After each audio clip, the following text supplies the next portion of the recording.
14 अगस्त 1947।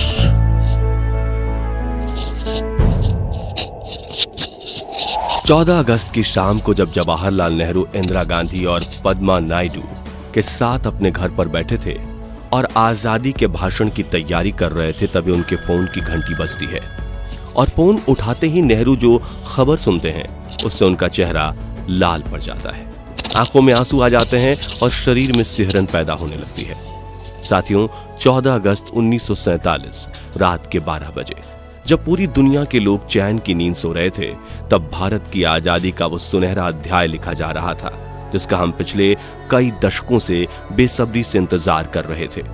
इसी पल के लिए देश के लाखों स्वतंत्रता सेनानियों ने अपनी जान कुर्बान कर दी थी। हर तरफ खुशी का माहौल था, लेकिन कुछ नेताओं और अंग्रेजों ने इस खुशी के मौके को देश के करोड़ों लोगों के लिए गम का मौका बना दिया था, क्योंकि इस दिन हमारे अखंड भारत का बंटवारा होने जा रहा था, जिससे राजनेता बनकर देश चलाने वाले नेताओं में तो खुशी की लहर फैली हुई थी, लेकिन देश की आवाम इस बंटवारे से कितना ज्यादा दर्द सहने वाली थी इसका किसी को अंदाजा भी नहीं था।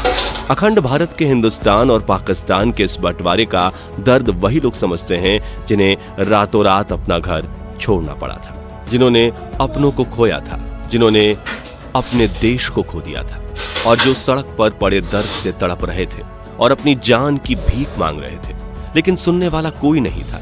इस बंटवारे के दर्द के शिकार हुए लोग आज भी जब 14 अगस्त का नाम सुनते हैं तो उनका शरीर डर के मारे कांपने लगता है।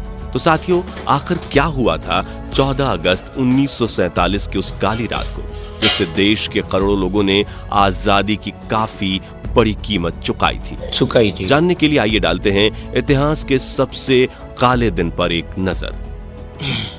दोस्तों, भारत में ब्रिटिश हुकूमत के खात्मे की कहानी साल 1947 की शुरुआत में ही लिखनी शुरू हो चुकी थी। ब्रिटेन में क्लेमेंट एटली की सरकार को ये उम्मीद थी कि भारत शांति के साथ आजाद होगा, लेकिन अफसोस ये उम्मीद टूट गई, क्योंकि उन ब्रिटिशर्स ने ही भारत की आवाम और नेताओं के बीच हिंदू और मुस्लिम कभी एक नहीं हो सकते ऐसी आग लगा दी थी। ऐसा जहर घोल दिया गया था, जिसके बाद 3 जून 1947 के दिन क्लेमेंट एटली ने ऑल इंडिया रेडियो पर अनाउंसमेंट करते हुए कहा कि सदियों से तितर बितर पड़े हिंदुस्तान को हमने एक किया है और हमें उम्मीद थी कि ये एकता देश की आजादी के बाद भी बनी रहेगी, लेकिन अफसोस भारतीय नेताओं को ये मंजूर नहीं है। भारतीय नेता को हमारे पास देश का बंटवारा करने के अलावा कोई चारा नहीं है, इसलिए अब ब्रिटिश इंडिया का राजकाज 2 सरकारों के हवाले कर दिया जाएगा।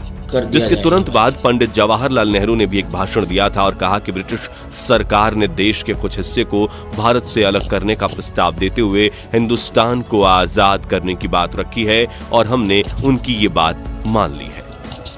हालांकि इस बात से हम खुश नहीं है, लेकिन हमें लगता है अंग्रेज लोग समझ गए मगर भारत ये फैसला जरूर नहीं समझ पाए। दोस्तों, यहाँ गौर करने वाली बात यह है कि एक तरफ महात्मा गांधी ने जवाहरलाल नेहरू को प्राइम मिनिस्टर बनाने का वादा दिया था, वहीं दूसरी तरफ मुस्लिम लीग के चीफ मोहम्मद अली जिन्नाह ने आजादी से कई साल पहले ही ये जिद पकड़ ली थी कि हिंदुस्तान में रहने वाले मुस्लिमों को एक अलग मुल्क दिया जाए, और उनकी इसी जिद ने हिंदुस्तान के भाईचारे पर ऐसी चोट मारी थी जिसके निशान आज भी देखने को मिलते हैं। खैर, भारत को आजादी मिलने के हफ्ते की शुरुआत में ही हिंदू मुस्लिम की आग भड़कना शुरू हो चुकी थी, जिसका शिकार बन रही थी अखंड भारत की आवाम।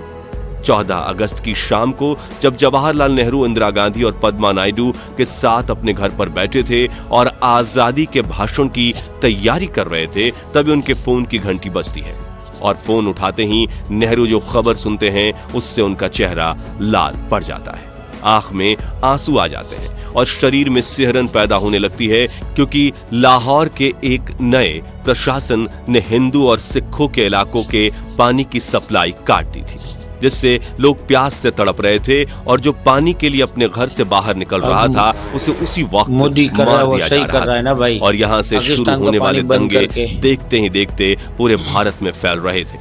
लोग मरने मारने के लिए उतावले हो रहे थे।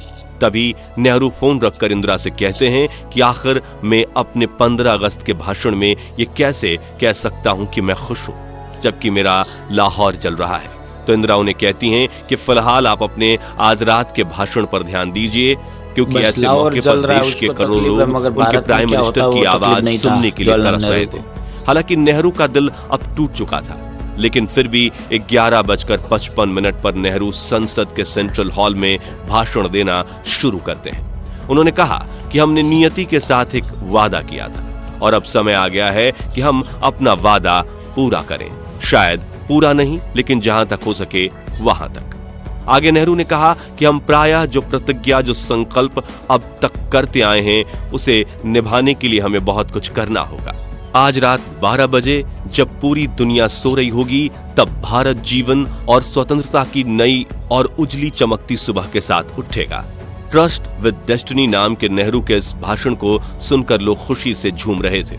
सड़कों पर इकट्ठा हुए लोग महात्मा गांधी जी के नाम के नारे लगा रहे थे और पूरे 12 बजे शंखनाद के साथ देश की आजादी का आरंभ हुआ था। लेकिन देश के करोड़ों लोगों को अब तक ये नहीं पता था कि कुछ इलाकों में देश की आवाम इस आजादी की कड़ी कीमत चुका रहे हैं, क्योंकि कुछ नेताओं और अंग्रेजों ने मिलकर हिंदुस्तान और पाकिस्तान के बंटवारे की जो लकीर खींची थी, उसे बनाने में कई हजारों लोगों का लहू बह रहा था।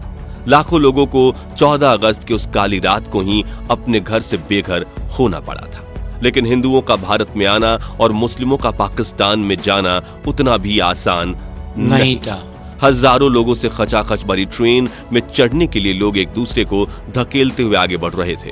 लाखों लोगों को अपना घर और व्यवसाय छोड़कर पलायन करना पड़ रहा था। कुछ समय पहले जो लोग एक दूसरे का हाथ थामकर अंग्रेजों के सामने आजादी की लड़ाई लड़ रहे थे, वही लोग आज एक दूसरे के खून के प्यासे बने फिर रहे थे।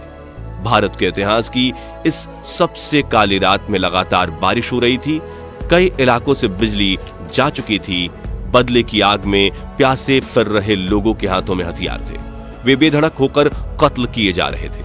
पार्टीशन की इस कत्लेआम वाली लड़ाई की शुरुआत हुई थी अगस्त महीने की शुरुआत में, जब सिखों की टोली ने मिलकर 60 मुसलमानों और मुसलमानों की टोली ने मिलकर 74 सिखों का सरेआम कत्ल कर दिया। मुसलमानों की टोली यानी ने आग सिखों दोनों का तरफ से लग चुकी थी और अगस्त के पहले हफ्ते में ही अमृतसर की जमीन बेगुनाहों के खून से लथपथ हो चुकी थी।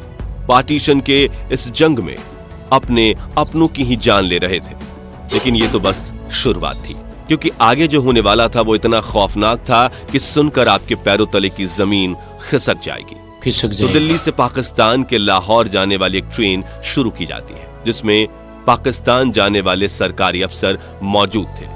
लेकिन जैसे ही ये ट्रेन पटियाला पहुंचती है तो इस पर हमला हो जाता है, जिसमें एक महिला और एक बच्चे की जान चली जाती है, और ये किसी ट्रेन पर होने वाला सबसे पहला हमला था। फिर जब ये ट्रेन लाहौर पहुंचती है और ये खबर चारों तरफ फैलती है, तो वहां के मुस्लिम बदला लेना शुरू करते हैं। सबसे पहले तो पाकिस्तान से अमृतसर आने वाली ट्रेन में मौजूद 43 हिंदुओं को स्टेशन पर ही मार दिया जाता है, और फिर 13 अगस्त के दिन जब पाकिस्तान से अमृतसर के लिए ट्रेन रवाना होती है, तो वो ट्रेन अमृतसर तो पहुंचती है, लेकिन उसमें मौजूद कोई भी इंसान जिंदा नहीं था। बस हर डब्बे में थी तो बस हिंदू और मुस्लिमों की लाशें, जिसके बाद ट्रेन पर हमलों का सिलसिला शुरू हो जाता है। और हर रोज अमृतसर और लाहौर के बीच आने जाने वाली ट्रेनों में लाशों के ढेर तो भी पंजाबी नहीं मान रहे हैं, बताओ। दोस्तों, 14 अगस्त के दिन जब हिंदुस्तान और पाकिस्तान दोनों मुल्क अंग्रेजों की गुलामी से आजाद होने के करीब थे, तब अपने ही लोगों से डरते हुए हिंदू और मुसलमान लोग देर रात बारिश के बीचों बीच छिपते छिपाते हुए पलायन कर रहे थे, क्योंकि उन्हें लग रहा था कि अगर हम अपने मुल्क में नहीं पहुंचे तो अगले ही कुछ दिनों में हमें यहां मार दिया जाएगा।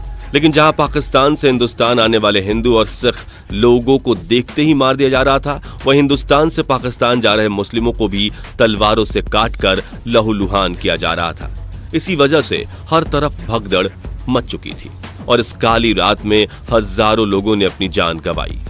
और अगले दिन सुबह यानी 15 अगस्त के दिन जहां दोनों मुल्कों के करोड़ों लोग अपनी आजादी का जश्न मना रहे थे, वहीं लाखों लोग अपने को खोने के दुख से तड़प रहे थे। अंग्रेजों के बोए इस जातीय नफरत के बीज ने भारतीयों की एकता को अंदर तक झकझोर कर रख दिया था। इस पार्टीशन की आग अगले कई महीनों तक जलती रही, जिसमें कई करोड़ लोग स्थानांतरित होने के लिए मजबूर हुए थे और उनमें से करीब 20 लाख लोगों ने अपनी जान गंवाई थी। खैर, यहाँ गौर करने वाली बात यह है कि इन मौतों के लिए हम हिंदू, मुस्लिम या सिख जाति के लोगों को दोषी करार नहीं कर सकते, क्योंकि बंटवारे की बात निकलने से पहले देश की आवाम तो खुशी से एक दूसरे के साथ मिलकर रहती थी, लेकिन एक दूसरे को मारने के लिए उतावले हुए लोगों में जहर भरा था अंग्रेज और उन कुछ नेताओं ने जिनकी सोच निजी स्वार्थ और जातीय भेदभाव पर टिकी थी। लेकिन इससे भी ज्यादा अफसोस की बात यह है कि ब्रिटिशर्स ने हम भारतीयों के साथ इतने घिनौने जुर्म किए जिन्हें याद करके हमारी आंखें नम हो जाती है, लेकिन फिर भी उन्हें बारातियों की तरह विदा किया गया। जी हां, 27 अगस्त 1948 के दिन जब ब्रिटिशर्स की आखिरी टोली हमारा देश छोड़कर जा रही थी तो उन्हें बैंड बाजे के साथ विदा किया गया। दोस्तों, अगर आप ये वीडियो अब तक देख रहे हैं तो भारत और पाकिस्तान के बंटवारे के शिकार हुए उन 10 लाख लोगों को श्रद्धांजलि देने के लिए कमेंट बॉक्स में ओम शांति जरूर लिखिए और इस वीडियो को इतना शेयर कर दीजिए कि देश के हर व्यक्ति को आजाद भारत के लिए आवाम द्वारा दी गई इस अनसुनी कुर्बानी के बारे में पता चले और भविष्य में ऐसी ही सत्य घटनाओं से रूबरू होने के लिए हमारे चैनल को सब्सक्राइब करके पास वाली घंटी जरूर बजा दीजिए। धन्यवाद। हेलो दोस्तों, ये वीडियो तो ख़त्म हो गया मगर देखते ही रूह कांप जाती है भाई। मैं तो कहता हूँ मुसलमानों पे कोई भरोसा नहीं करना और इससे भी ज़्यादा जो अपने भारत के वहाँ के पाकिस्तान के नेताओं पे कभी भरोसा मत करो, क्योंकि भारत के नेता और पाकिस्तान के नेता लोग होते हैं ना, वो किसी के नहीं होते भाई, ठीक है ना। वो अपने ही देश को बर्बाद कर देते हैं, अपने ही देश को खोखला कर देते हैं और जो जनता होती है ना, गरीब, वो बीच में मारी जाती है, ठीक है ना। इसके रख रखाव और देखभाल के लिए कोई सामने नहीं आता। जो जिसमें गुर्दा होगा वही जी पाएगा, नहीं तो नहीं भाई। और ज़्यादातर बहन बेटियों की कुर्बानी हुई है, वो उसको तो कोई दिखाता ही नहीं, क्योंकि वहाँ पे जो आदमी को मार दिया तो वो उसका परिवार था, वो क्या बलि का पेट चढ़ जाते थे या लेके भग जाते थे, फरार हो जाते थे, ठीक है ना। इसके बारे में कोई नहीं बताता। जो इतने भी मुसलमान आक्रमण हुए ना, इससे ज़्यादा तो ये जो जवाहरलाल नेहरू और जो जिन्ना है ना पाकिस्तान का, वो सबसे बड़े डाकू थे। मेरे को तो लगता है, ऐसा ही मेरा मानना है। क्यों कि पहले भारत को तो तोड़ा नहीं था, जितने भी मुसलमान आक्रमण आए ना भारत में, उनको लूटा खाली भारत को, मगर भारत के कटके नहीं किए। मगर जो ये दोनों राक्षस थे ना, भारत के इतने कटके कर दिए ना, अभी तक आग जल रही है भाई। मेरा मानना ये है, क्योंकि जिन्ना और जवाहरलाल नेहरू दोनों एक ही खेती के मूली थी और दोनों भारत के इतने टुकड़े कर दिए, अभी तक आग जल रही है। आपका इस बात से सहमत है तो हमारे चैनल को सब्सक्राइब करें, बेल घंटा दबाए तो, और हर नागरिक के तक पहुंचे। पाकिस्तान के भी नागरिक देखें कि क्यों भारत और पाकिस्तान और बांग्लादेश एक ही था, ठीक है ना, मगर भारत का हिस्सा ही था। हम भारतीय हैं, गर्व से कहो। मगर क्या पाकिस्तान और बांग्लादेश वाले अभी भी भारत को दुश्मन मानते हैं? हम दुश्मन नहीं, हम तुम्हारे बड़े भाई हैं, ठीक है ना।